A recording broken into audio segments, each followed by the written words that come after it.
We've all heard about volcanoes, the kind of power that can wipe out cities. Coming up, the surprising role these fiery mountains have played in our planet's climate timeline and how they could reshape our future too. Can what we're doing to the planet trigger or influence eruptions in any way? Volcanoes are an absolutely fundamental part of the Earth's atmospheric system. Plus, high in Turkey's forested hills lies a sanctuary for one of the planet's most vital insects. Yani onlar olmazsa bitkiler çoğalamaz ve biz de yiyecek bir şey bulamayız. Aynı zamanda hayvanlar aleminde besin zincirinde de önemli rolleri var. These are Istanbul's butterflies, and the next generation of pollinators working to keep our ecosystems moving. Bunu da anlattığımızda Türkiye'deki kelebekleri koruma konusunda da bilinç sahibi oluyor buraya gelen ziyaretçilerimiz. Just 2 degrees is on. Now, I love your page. How did you get interested in butterflies in the first place? Some of my friends are actually scared of butterflies, but there's nothing that they can do to hurt you. Life is no fairy tale. Every flower needs a raincoat. You better take what you can get. It moves a little further every time you reach out. And here comes the impact. You better open your eyes. Brace yourself for the fading. Welcome to Istanbul Kelebek Çiftliği. In English, Istanbul's butterfly farm. It's a sanctuary for around 15 different species of butterflies, their caterpillar young, and a collection of the exotic plants and flowers they feed on. The place is also meticulously controlled. Inside mimics the conditions of a tropical habitat. Temperatures are kept at around 20 degrees Celsius and at around 80% humidity.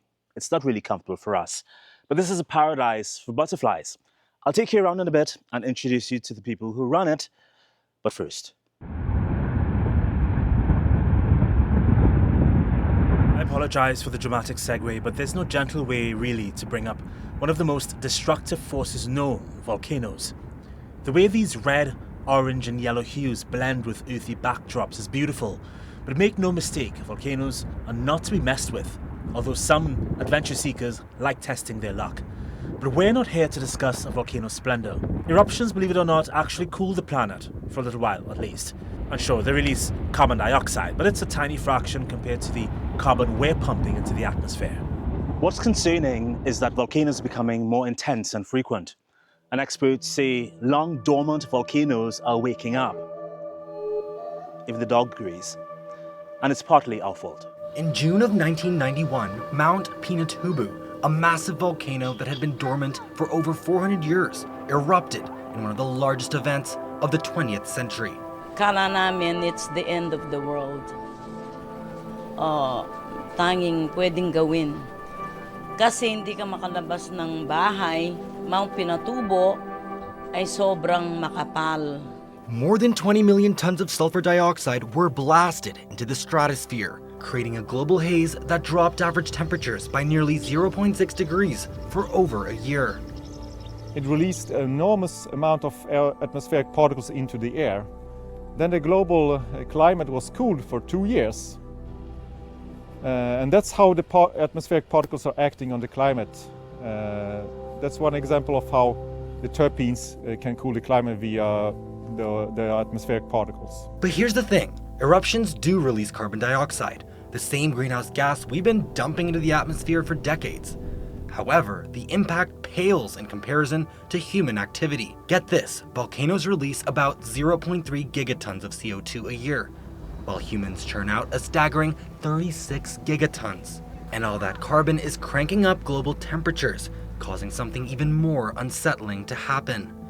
As ice sheets melt, pressure on the Earth's crust eases, and magma gets a green light to rise. Iceland has already seen a jump in volcanic activity linked directly to retreating glaciers. More magma is being generated in the mantle as a result of decompression melting. And this is essentially because of the unloading when the ice melts from the glaciers and then the rebound of the crust. So on top of that, it can affect the stress fields in the crust. So this can actually change or alter magma migration pathways which means that we could have new intrusions in different areas than what we've seen prior. Greater volcanic activity doesn't just shake things up, it adds even more pollution to an atmosphere already saturated with fossil fuel emissions. Meron kasi tayong tinatawag na smog. Yung smog ay commonly fossil emissions, no? Yung galing sa mga sasakyan, yung mga pabrika, yun yung mga usual natin na nakikita pag smog. While po itong VAG po, ito po ay emissions ng vulkan na may kasama pong sulfur. No, so meron tayong kaya tinatawag niyan sa ay volcanic smog or VAG. Volcanoes show us that nature can both heal and hurt the planet. But our fossil fuel binge is the long-term arsonist, and rising temperatures may only make Earth's eruptions more frequent and chaotic. Meanwhile, a recent study dives into what you just heard, how volcanoes can cool the atmosphere, but also how a warming planet can push back and affect volcanic activity. We reached out to Clive Oppenheimer, a volcanologist who knows these fiery mountains both inside and out. And if we zoom back, way back, billions of years ago, how big of a role did volcanic gases like carbon dioxide and water vapor from those early eruptions play in creating the atmosphere we breathe today? Volcanic activity has spewed CO2 and water vapor and a bunch of other sulfur gases, halogens into the atmosphere. And it's things like life that then have subsequently modified the composition of the atmosphere. That's why we have a lot of oxygen in air today. But volcanoes are an absolutely fundamental part of the Earth's atmospheric system and therefore of long-term climate change. Over geological time, the climate has been controlled by what volcanoes and plate tectonics have been doing. Now, some of the planet's biggest wipeout events, like the Great Dying 252 million years ago, or even the dinosaurs disappearing 66 million years ago, are linked to massive volcanic activity. What does that say about the scale of power volcanoes really have on climate and life? I think to start with, I've often wondered, could life exist on a planet without volcanoes? And I tend to think probably not, because they make the planet dynamic. They're part of the recycling of elements from the atmosphere back into the interior of the planet through plate tectonics and volcanic activity. So they're a very intimate part of the Earth's surface that we inhabit. And as well as having this creative force, they have a destructive force, as you say, with these mass extinctions we see in the fossil record, the end Permian extinction and Cretaceous extinction. These are linked with massive outpourings of hot basalt lava and just prodigious quantities of gases pumped into the atmosphere. We don't know all of the kill mechanisms. Is it a combination of short-term cooling and then long-term warming? Is it acidification of the oceans because of all of the CO2 that comes out of this huge scale of volcanism? But very much a big debate in understanding evolution of life on Earth has been the role of these periodic, very, very massive episodes of volcanism. I'm curious about what you think would happen if a major eruption happened this century. Could that actually buy the planet a few cooler years in the middle of our climate crisis, or would that just be another layer of chaos on top of what humans are driving? I think both of those things will be true. It will dent the warming trend, but it will also potentially add a layer of chaos, particularly if this eruption is in a populated part of the world. And I think it's important to distinguish when we're talking about the mass extinctions in the fossil record, we're talking about a different kind of volcanism to the kind that we've seen as long as Homo sapiens has been on the planet. We're talking more the sort of 1 in 100 year type events, the last being Pinatubo in the Philippines in 1991. These are powerful explosive eruptions lasting a matter of a few hours, but they put a lot of sulfur gases up into the stratosphere, and the sulfur dioxide oxidizes into tiny, tiny particles that we call aerosol, and these aerosol can reflect a bit of sunlight coming to the Earth back into space. So there's less sunlight reaching the Earth's surface, just a fraction less, and that leads to a net cooling at the Earth's surface. So yes, these events will put a dent in the warming trend for a few years. Although I think it's safe to say that the trend would continue after a matter of a few years of volcanic cooling. A question people keep asking me, like, can what we're doing to the planet trigger or influence eruptions in any way? Well, I think there are probably some ways that we could imagine that being possible, because if we look at what the triggers of eruptions are, some of those include the effects of unloading or loading a volcano. What could load or unload it? Glaciers, the ocean. So as sea level changes, as the icy areas of the Earth are deglaciated, that can change the pressure on magma reservoirs in the Earth's crust, maybe change the frequency of volcanic eruptions. We do see an effect at the end of the last ice age when there was rapid deglaciation. We see a pulse of volcanism in those areas like the Kuril Islands, Kamchatka, Iceland. These high latitude volcanoes in the Northern Hemisphere seem to have had eruptions brought forward by rapid removal of ice during deglaciation. There's another interesting effect that may be coupled with the change of atmospheric composition as anthropogenic gases are pumped into the atmosphere. But I think we'd need to live another 10,000 years to have the statistics to really see what the effect is. Let's pause for Just to Matter, our segment that spotlights just how much of an impact even the smallest things can have. Today, it looks like a harmless dust, but it can ground planes, poison water. It can even darken skies half a world away. We're talking about volcanic ash.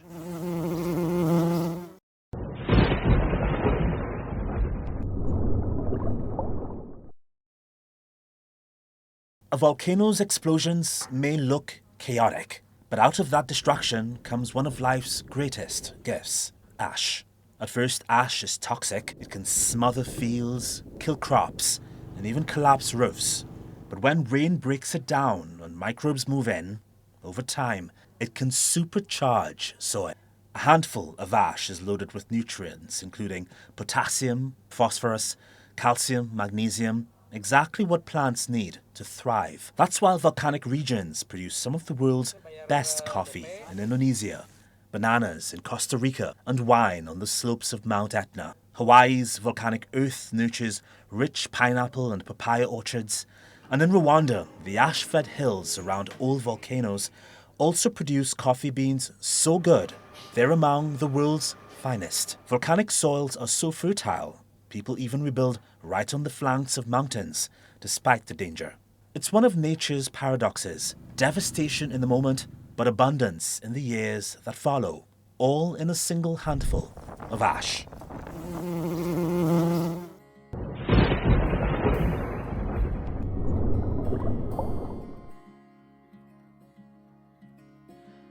Volcanoes show us Earth's raw, destructive power. But nature is often as subtle as the flap of a wing. It's called the butterfly effect. And right now, butterflies are living proof that tiny insects are caught in the crossfire of a changing climate. So let's talk about these misunderstood insects. Riding on the fumes, sunny afternoon. I'm hiding on the moon, paralyzed, finding my way soon in this life. We don't need true place to play. It's just like you stay the same.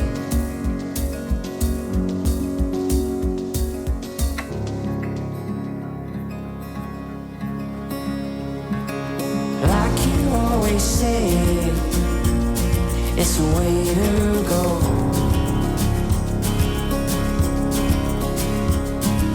I've been breaking bread on the long gone home. see you there. Amid my nightmares, I hope I see you soon. Riding on the moon. We don't need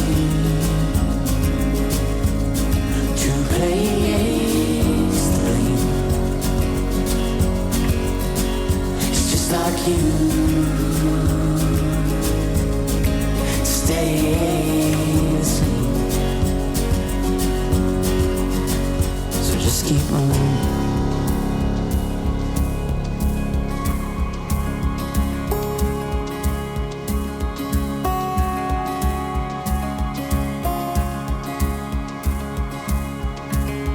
Hiding on the moon, paralyzed, finding my way soon to compromise. We don't need to place the blame. It's just like you to stay tuned. So just keep on.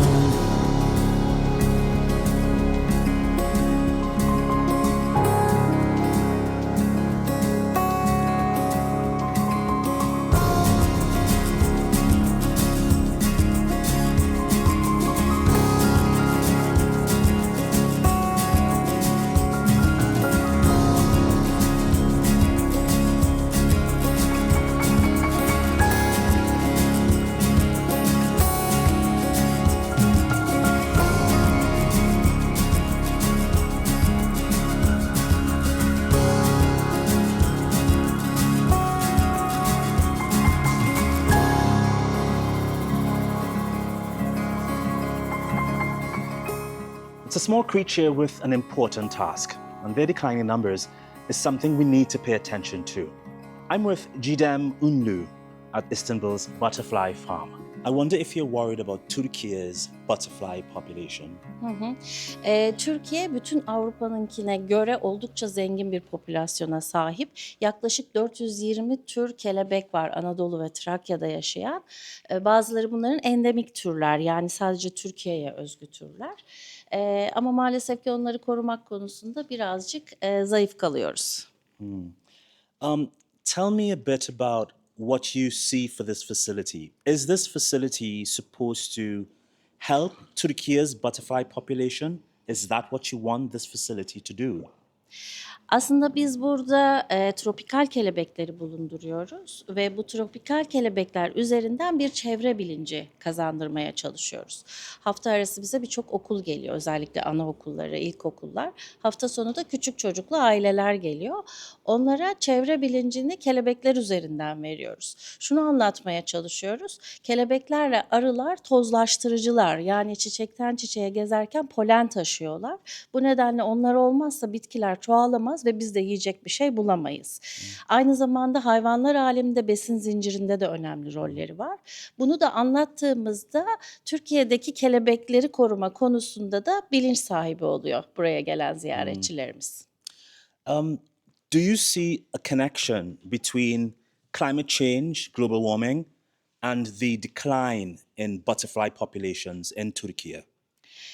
Evet, son yıllarda iklimin nasıl değiştiğini bütün dünyada ve Türkiye'de gözlemliyoruz. Sıcaklıklar artıyor ve bu sebeple birçok orman yangınları çıkıyor. Birincisi, sıcaklık artışı Türkiye'deki kelebeklerin iklimine uygun değil. Sıcak ortamda çok yaşayan kelebekler değiller. Ve ikincisi de orman yangınları sebebiyle ya da köylülerin anız yakması gibi nedenlerle kelebeklerin nesli tükeniyor. O nedenle iklim değişikliğinin çok etkisi var Türkiye'deki kelebeklere bütün dünyada olduğu gibi. Butterfly numbers are declining in many parts of the planet, but scientists are saying a massive die-off of monarchs, for one, in California, is a result of pesticides. When they tested the butterflies, they found multiple chemicals in their systems. It's one of the first real-world cases showing that everyday pesticide use is directly harming monarchs. And that's on top of a population that's already crashed by up to 95% across North America. And that's the show. I hope you have a better understanding now of our lovely insect friends and how life can be significantly more difficult without them. Hi everyone, this common butterfly has just hatched out, so I'm going to release it now. But before I do, take a look at it. Oh. As I leave you, here's 14-year-old Rebecca in the UK who spends much of her time creating social media content that teaches her followers everything they need to know about butterflies. I love your page. How did you get interested in butterflies in the first place? Well, when I was just 3 years old, my mum was getting dinner together, and she was preparing the broccoli when she found a small white caterpillar in it. So she gave it to me because she knew I loved bugs and wildlife, and I looked after it. Bear in mind I was 3 years old, and I looked after it, watched it transform into a chrysalis and hatch out as a butterfly and release it as well. And that really sparked an interest in me. And I also learned stuff from it as well, like to feed butterflies. Well, they drink, but they drink sugar water, sweet juicy fruit, and nectar from flowers as well. Super cool. And you've now built a following online. Do you get great responses and people really eager to learn about butterflies based on what you post? Yeah, loads of people are so inspired by what I post, and it's also been told that I help boost people's mental health as well. Like, people have told me that from social media. Do you think people truly understand how important butterflies are?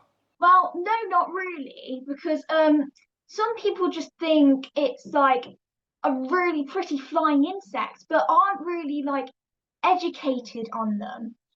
But as being educated on them, I know that they're pollinators, they're a key part of our food chain, and they're really key indicators of climate change as well.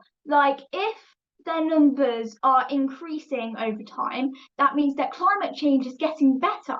But unfortunately, if their numbers are decreasing over time, that means their numbers are, climate change is unfortunately getting worse. You know, there are scientists that say butterflies are disappearing around the world because of changes in temperatures, extreme weather, the way people build their homes and how many. How does that make you feel? It's really sad because it's human caused that's doing all of this, and it's our generation that are going to have to take responsibility and try to stop and reverse climate change, try and do it with everything in our power. And we can do this by educating people in schools. That'd be a really key thing to do. What are you hoping to accomplish with your social media videos on butterflies? Well, I'm hoping to spread the word to people to help butterflies, to inspire people to look after them, and also, well, yeah, it helps with people's mental health as well, being out in nature, the positivity, yeah. There's someone looking at you right now who is either afraid of butterflies, doesn't understand butterflies. Look at that person right now and tell them why they should love butterflies.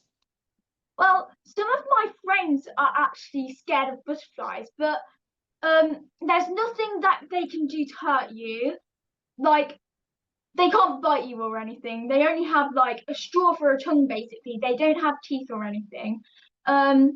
Their feet are like claws, but if they land on you, it doesn't hurt at all. It just feels like a feather, kind of. And yeah, they really help out as pollinators. So they help pollinate our crops and food. So they're really useful. Life is no fairy tale. Every flower